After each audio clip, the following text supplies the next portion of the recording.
I'm Pat Doris. Welcome to The Story. Tonight, we're going to talk about the power of words. Of course, they're used to create beautiful poems, convey a wide range of emotion, maybe explain a complex set of instructions. And of course, there's much more. Because in some cases, especially when it comes to legal battles, once the words are written down, then the fight begins over what those words mean. And that is our big story tonight.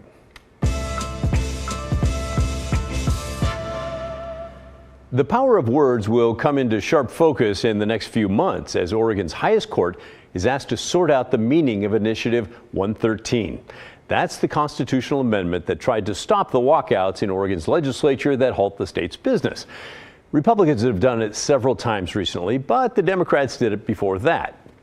The Secretary of State recently ruled that 10 Republicans cannot run for re-election because they boycotted part of the last legislative session. And now there's a court case brewing over that decision and over the meaning of the words which give Measure 113 its power. Both the lawyer representing Republicans and the Attorney General's office now have asked the state Supreme Court to take a look at this and give them an answer soon. Measure 113 passed by a landslide. It's in Article 4, Section 15 of the Oregon Constitution. Not a whole bunch of words there, but enough. Let's take a look at the words. Failure to attend without permission or excuse 10 or more legislative floor sessions called to transact business during a regular or special legislative session shall be deemed disorderly behavior and shall disqualify the member from holding office as a senator or representative for the term following the election after the member's current term is completed. Okay, so those are the exact words in the Oregon Constitution that this whole fight's brewing over. Those are the words that people put in the Constitution when they voted yes by a landslide on this thing. But now there's a prominent Portland lawyer, John DiLorenzo, who's working for the Republicans to get them out of what seemed to me like a pretty open and shut case. Cause and effect. Skip 10 or more days of the session, you don't get to run for re-election next time. Now, I got to tell you, I have a lot of respect for DiLorenzo, and when he's involved, his side always has a shot at winning. I talked with him earlier today.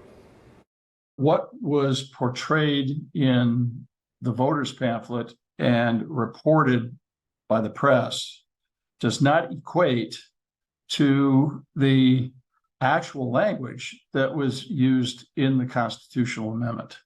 Oh boy, so the power of words again. DiLorenzo has latched onto those words, election after the member's current term is completed. And that's trickier than it sounds because the election for the next term, well, that happens before the current term is over. Specifically, when it comes to Senators Knopp, Finley, and Linthicum, their term is not completed until January 14th of 2025. The election to see who serves that next term, well, that happens earlier in November 5th of 2024. And that's the one the Secretary of State has said they cannot run in. But DiLorenzo argues that's just wrong, that the wording of Measure 113 impacts the first election after the member's current term is completed. And since their current term ends in January of 2025, the next election for that seat is not until November of 2028. And the same thing happens for Senators Weber and Bonham, but 2 years later.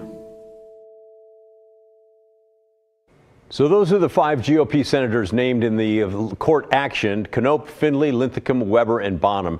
An interesting argument on the technical wording, and DiLorenzo says this is just the first step, by the way, to getting Measure 113 overturned.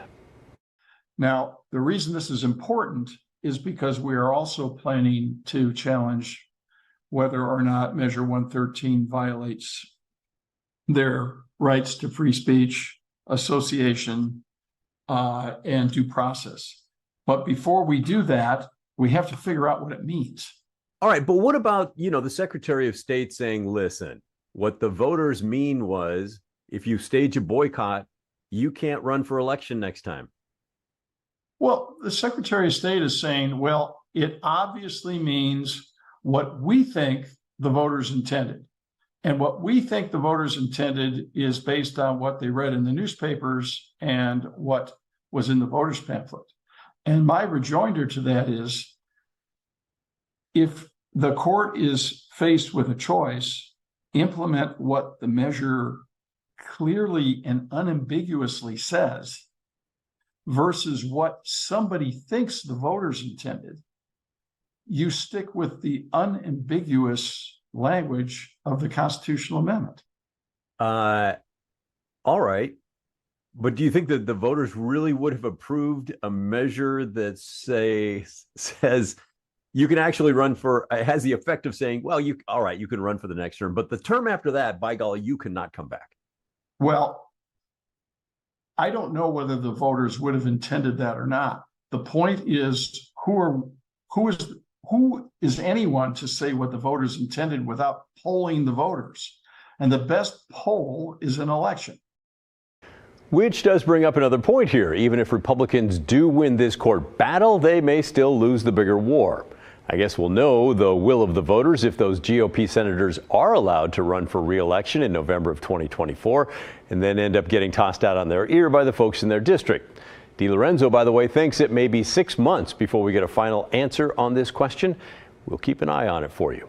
In the meantime, what do you think about this? Does the lawyer for the Republicans have a point there? Did you vote for Measure 113? What was the message you wanted to send? Let us know, will you? Our email is thestory@kgw.com. The voicemail is 503-226-5090. I look forward to hearing from you. Now, every time we do a story on Measure 113, we've mentioned that it was overwhelmingly passed by the Oregon voters. It was. 68% of voters approved it. But during the Senate Republican walkout this year, we also got a number of questions from viewers that sounded a lot like this one from Lee.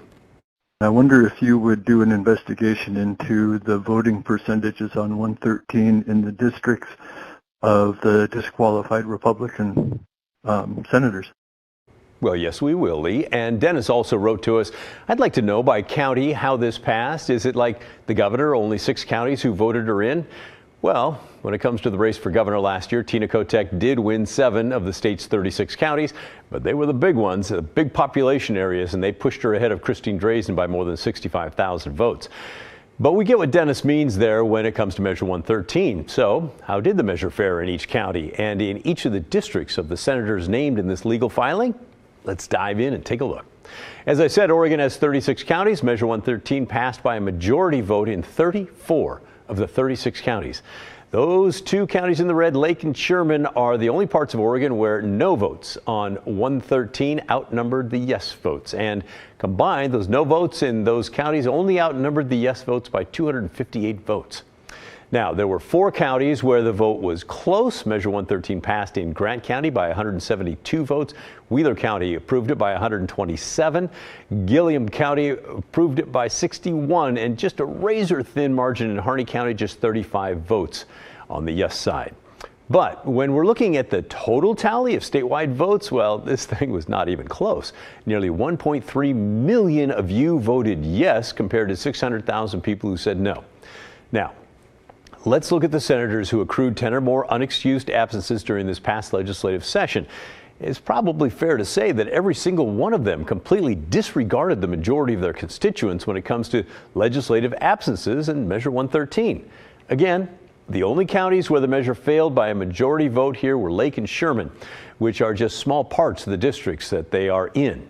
The Senate district that came closest to voting down the measure but still approved it by a majority would be District 29. That's made up of Wallowa, Union, Umatilla, Morrow, Gilliam, and Sherman, and parts of Wasco counties. Bill Hansel there is their senator, and he's not even part of this latest legal action. Why not? Well, because he's retiring next year. Probably doesn't matter one way or another to him if he's eligible for re-election because of 113. But let's get into the voting margins by district of the other senators who do care and are named in this court filing. Let's see which politician's district came up with the most yes votes and still had them walk out. There are 5 senators named in the court papers. We went to each of their profile pages on the state legislative website for a description of their districts when it comes to which counties are included. And, you know, because some of the districts only include part of the county, we're going to give and include a full county voting number sometimes, since we don't have a real breakdown of the actual votes where the district lines stop and the new districts begin. But we'll make it as fair as we can, and we'll tell you what we're doing. You'll see what I mean. Ready? Here we go. Let's start with Senate Majority Leader Tim Knopp. He represents much of Deschutes County, including Bend and Redmond. Deschutes County approved Measure 113 by a margin of nearly 43,000 yes votes. It was actually 74,597 yes and 31,613 voting no. So that's the margin to beat as of right now, 43,000. But let's move on. How about Senator Dan Bonham? He represents District 26, which stretches from eastern Multnomah County and rural Clackamas County all the way east to the Dalles in Wasco County. This one may be a bit unfair because of the huge number of votes in Multnomah County, but even if we take those totals out, plus Clackamas County, Hood River County, Wasco County, Measure 113 was approved in Bonham's district by a margin of 269,000 yes votes. Even if we're too kind and we take out Multnomah and Clackamas counties, the other two counties Bonham represents still passed 113 by a margin of nearly 8,000 votes. Next is Senator Suzanne Weber, representing District 16. That includes all of Clatsop and Columbia counties, plus parts of Multnomah, Tillamook, and Washington counties. Add the vote totals there for all those counties in Weber's district, racked up a margin of nearly 328,000 votes. That's a big number. That puts her in first place for right now. And even if we only take the full county she represented, Clatsop and Columbia, the approval margin is more than 13,000 votes. Now let's move on to Senator Dennis Linthicum, representing District 28. His legislative bio says that includes all or parts of Jackson, Klamath, Lake, Deschutes, and Crook counties. Add all of those up, and the approval margin for Measure 113 for his district is 76,000 votes. And even if we take out Deschutes County, since most of it's represented by Linthicum's colleague Tim Knope, Linthicum's margin falls to 33,000 votes. But again, that's still the difference between the yes and the no votes, and that is a lot of Oregonians, my friends. I hope you're keeping up because we have one senator left, Mr. Lynn Findley. He represents District 30, a massive swath encompassing Baker, Crook, Grant, Harney, Lake, and Malheur counties, along with parts of Deschutes and Jefferson counties. If we use the same rules as before and add all of those county totals up, our margin of yes over no is 48,000. Take out the bigger counties of Deschutes and Jefferson, Findley still left with a margin of around 3,500. And that means if we use the rules we laid out earlier in our game, the winner of the disregard what the majority of your voters want is, yes, Suzanne Weber. Congratulations. Very proud, very proud. Her term is over January 14th, by the way, 2027. Now, I know that was a lot of numbers to try and digest, but I think we made our point pretty well clear. The voters voted for Measure 113 overwhelmingly, at least for the way they thought it would be applied. Now the courts will have to decide what happens next. Still to come on the story.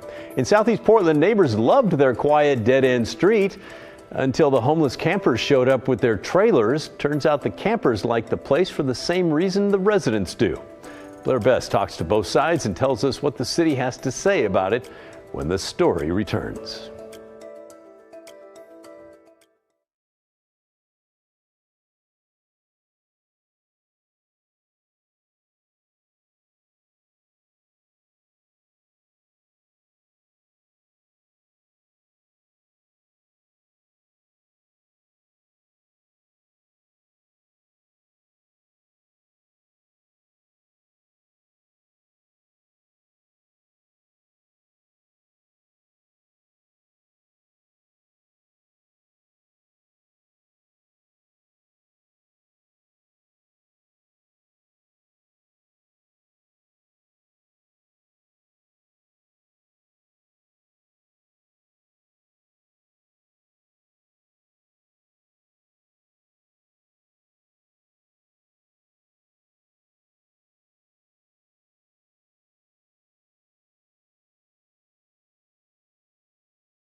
Turning now to our homeless crisis and to a camp that just moved into a small southeast Portland neighborhood. The campers brought a bunch of trailers with them, and neighbors say those trailers make it impossible for emergency vehicles to get by. It's a problem first responders face more often than you might think. Blair Best has our story. Passing by, it's easy to miss this small dead-end street off Southeast 82nd in Franklin. Those who live there like it that way. This community is great. Diana Phillips wears her love for the neighborhood on her sleeve. I have felt safe here all my life, up till now. We chose this spot because there's not a lot of people here. Mike and his friends live in trailers. They moved into the neighborhood on Friday. When I saw it, I was, Right now, my neighbor cannot get in and out of his property. All due to a line of trailers they say is now blocking traffic. We've seen so far a garbage truck and a school bus try and get through, and they just had to turn around and go back.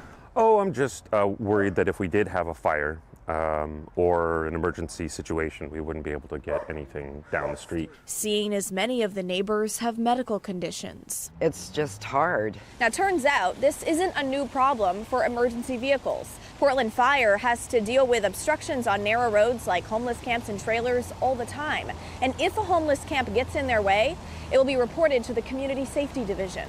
I try to make sure my van's parked off on the side if I come in. I know it's a big old hunk of junk that takes up a lot of room. The But Portland Bureau of Transportation is responsible for removing vehicles like his that block streets and driveways.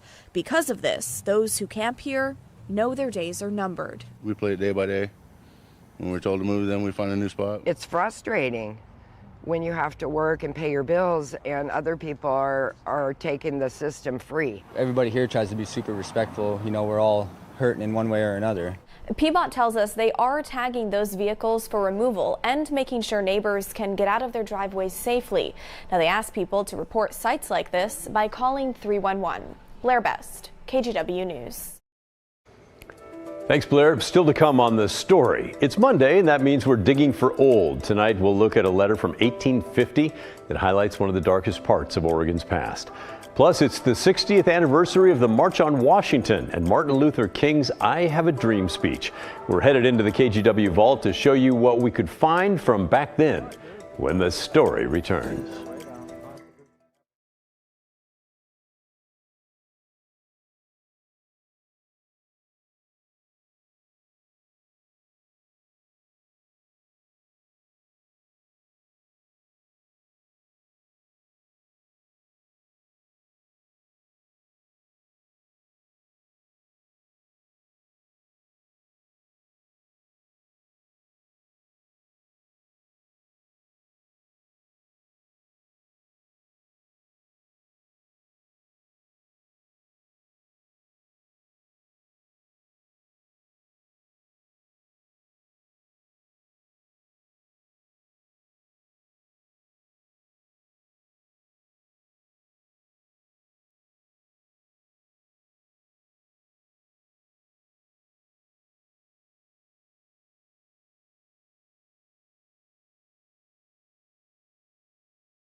Oh yeah, it's that time of the week again, Monday on The Story, where we dig for old in the collection of the Oregon Historical Society. We've covered a wide range of Oregon history so far, from tolls to housewarming gifts to one of the first photographs of downtown Portland. There's a lot to discover and learn about. If you've missed any of our past segments, by the way, you can find them on the KGW YouTube channel. Tonight we're going to examine some history that's not necessarily fun to think about. In fact, it's one of the ugliest parts of Oregon's past. The Oregon Historical Society has this 8-page letter in its collection from 1850. It describes in great detail the views of early white Oregonians when it comes to race and slavery. Oregon would not even become a U.S. state for another 8.5 years. But the territorial legislature had already started enacting black exclusion laws. This letter was written by Representative Samuel Thurston to his friend and political ally Wesley Shannon, also a member of the territorial legislature. Thurston was writing from Washington, D.C. You get an idea of Thurston's views from the very first sentence as he praises a new black exclusion law passed in 1849. My dear sir, I don't know when I received any news which gratified me more than did that our first assembly had excluded by law the introduction of free Negroes. The Historical Society notes that black exclusion laws were a reflection of the desire of the white settlers who opposed slavery, but they feared living in a free state open to black people. Thurston goes on to call slavery the only weak point in government, but then writes that freeing the slaves would be, quote, ominous of evil to the Republic. Much of the same sentiment goes on throughout the letter, but you get the point. And we could spend a lot of time going over more black exclusion laws in Oregon, but instead let's jump to the end of the letter and a passage from A.E. Platt, who wrote some background on this piece of the Historical Society's collection. She says that Thurston's attempt to elevate his posterity in Oregon history is especially poignant. He wrote, "If you can read these hastily scribbled lines, you will learn my opinion of the law. Let that law, in honor of its enactors, go down in the archives of the state. And when Africans and African slavery shall have left our shores, and the former shall be flourishing, if flourish they ever do in their own country, let that law remain as a proud reminiscence of its making." Oregon's black exclusion laws did go down in the archives of the state, but not in a proud way. They were the frightful, disgusting evidence of a territory crafted in the image of white supremacy, a legacy we still grapple with today.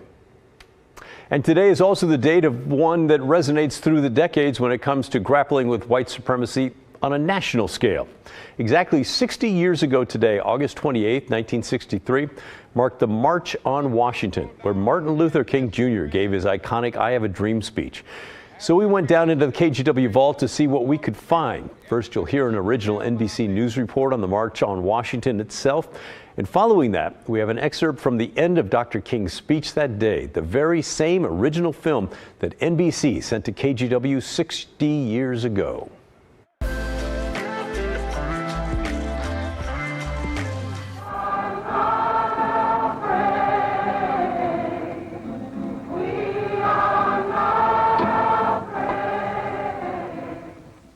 The marchers, the 200,000, sang their way down Constitution Avenue here on a sunny 28th of August, demonstrating for a full and speedy program of civil rights and job opportunities. The greatest assembly for one cause this capital has ever seen. The leaders knew it might not change many votes in Congress, but they hoped to impress the fence-sitters in the nation watching it all on television. So let freedom ring from the prodigious hilltops of New Hampshire. Let freedom ring from the mighty mountains of New York. Let freedom ring from the heightening Alleghanies of Pennsylvania.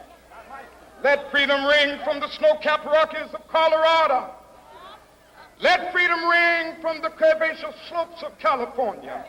But not only that, let freedom ring from Stone Mountain of Georgia. Let freedom ring from Lookout Mountain of Tennessee. Let freedom ring from every hill and molehill of Mississippi, from every mountainside. Let freedom ring in Whitney Capital. When we allow freedom ring, when we let it ring from every village and every hamlet, from every state and every city.